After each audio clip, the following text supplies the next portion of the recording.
जय श्री कृष्णा। आइए सुनते हैं वैशाख मास महात्म्य अध्याय 11।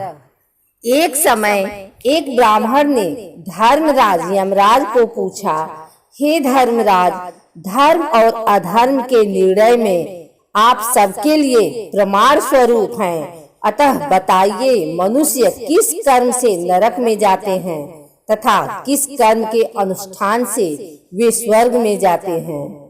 कृपा करके इन सब बातों का वर्णन कीजिए। यमराज बोले, ब्राह्मण, जो मनुष्य मन, वाणी तथा क्रिया द्वारा धर्म से विमुख होकर श्री विष्णु भक्ति से रहित है, जो ब्रह्मा, शिव तथा विष्णु को भेद बुद्धि से देखते हैं, जिनके हृदय में विष्णु विद्या से विरक्त हैं, जो दूसरों के खेत, जीविका, घर, प्रीति तथा आशा का उच्छेद करते हैं, वे नरक में जाते हैं। जो मूर्ख जीविका का कष्ट भोगने वाले ब्राह्मणों को भोजन की इच्छा से दरवाजे पर आते देख उनकी परीक्षा करने लगता है, उन्हें तुरंत भोजन नहीं देते, उसे नरक का अतिथि समझना चाहिए। जो मूढ़, अनाथ, वैष्णव, दीन, रोगातुर तथा वृद्ध मनुष्य पर दया नहीं करता तथा जो पहले कोई नियम लेकर पीछे अजितेंद्रियता के कारण उसे छोड़ देता है, वह निश्चय ही नरक का पात्र है।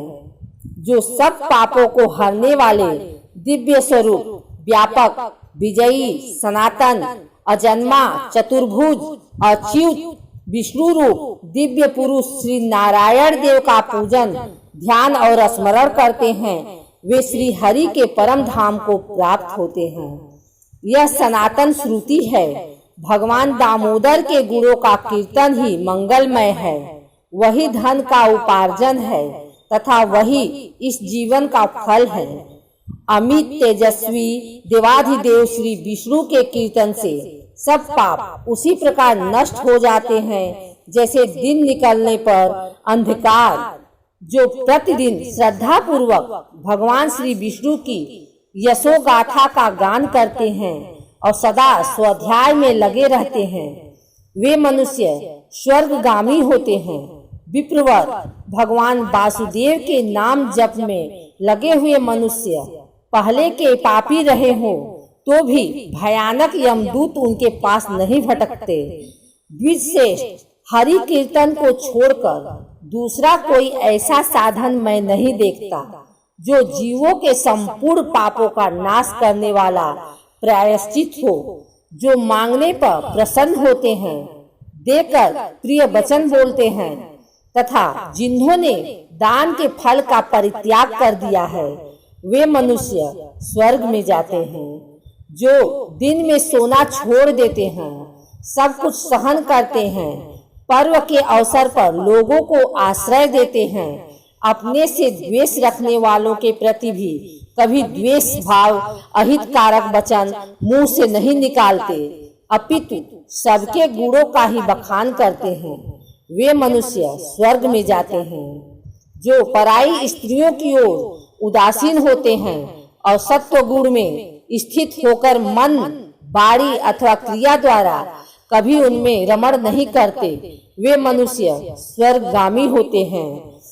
किसी भी कुल में उत्पन्न होकर जो दयालु, यशस्वी, उपकारी और सदाचारी होते हैं, वे मनुष्य स्वर्ग में जाते हैं। जो व्रत को क्रोध से, लक्ष्मी को दाह से, विद्या को मान और अपमान से, आत्मा को प्रमाद से, बुद्धि को लोभ से, मन को काम से तथा धर्म को कुसंग से बचाए रखते हैं, वे मनुष्य स्वर्गगामी होते हैं। विप्र, जो शुक्ल और कृष्ण पक्ष में भी एकादशी को विधि पूर्वक उपवास करते हैं, वे मनुष्य स्वर्ग में जाते हैं। समस्त बालकों का पालन करने के लिए जैसे माता बनाई गई हैं तथा रोगियों की रक्षा के लिए जैसे औषध की रचना हुई है, उसी प्रकार संपूर्ण लोगों की रक्षा के निमित्त एकादशी तिथि का निर्माण हुआ है। एकादशी के व्रत के समान पाप से रक्षा करने वाला दूसरा कोई साधन नहीं है। अतः एकादशी को विधि पूर्वक उपवास करने से मनुष्य स्वर्ग लोक में जाते हैं। अखिल विश्व के नायक भगवान श्री नारायण में जिनकी भक्ति है, वे सत्य से हीन और रजोगुण से युक्त होने पर भी अनंत पुण्यशाली हैं तथा अंत में वे बैकुंठ धाम में पधारते हैं। जो बेतसी, यमुना, गंगा तथा पुण्य सलीला गोदावरी का सेवन और सदाचार का पालन करते हैं, जिनकी स्नान और दान में सदा प्रवृत्ति है, वे मनुष्य कभी नरक के मार्ग का दर्शन नहीं करते। जो कल्याणदायिनी नर्मदा नदी में गोते लगाते तथा उसके दर्शन से प्रसन्न होते हैं, वे पाप रहित हो महादेव जी के लोक में जाते और चिरकाल तक वहां आनंद भोगते हैं। जो मनुष्य चरमंडवती नदी में स्नान करके शौच, संतोषादि नियमों का पालन करते हुए उसके तट पर विशेषतः व्यासाश्रम में 3 रात निवास करते हैं, वे स्वर्ग लोक के अधिकारी माने गए हैं।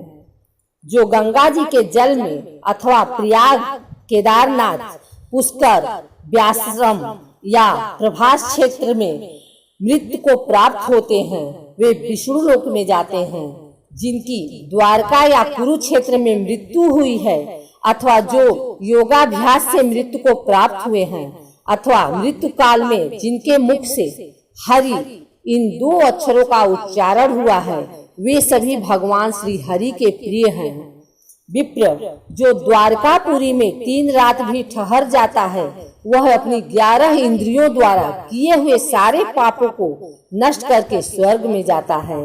ऐसी वहाँ की मर्यादा है।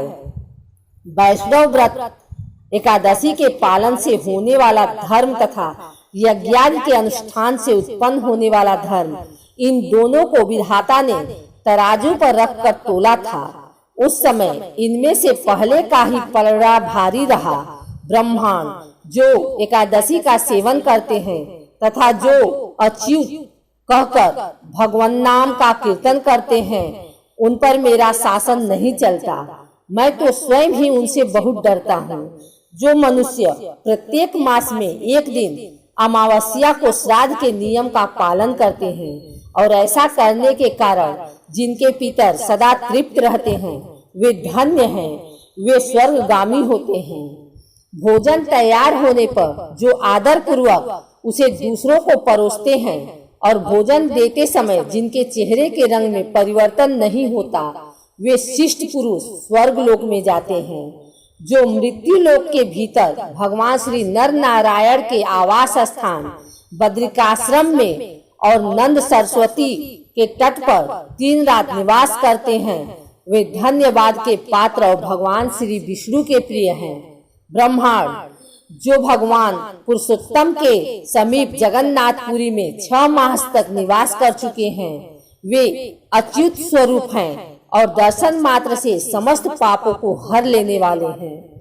जो अनेक जन्मों में उपार्जित पुण्य के प्रभाव से काशीपुरी में जाकर मणिकर्णिका के जल में गोते लगाते और श्री विश्वनाथ जी के चरणों में मस्तक झुकाते हैं, वे भी इस लोक में आने पर मेरे वंदनीय होते हैं।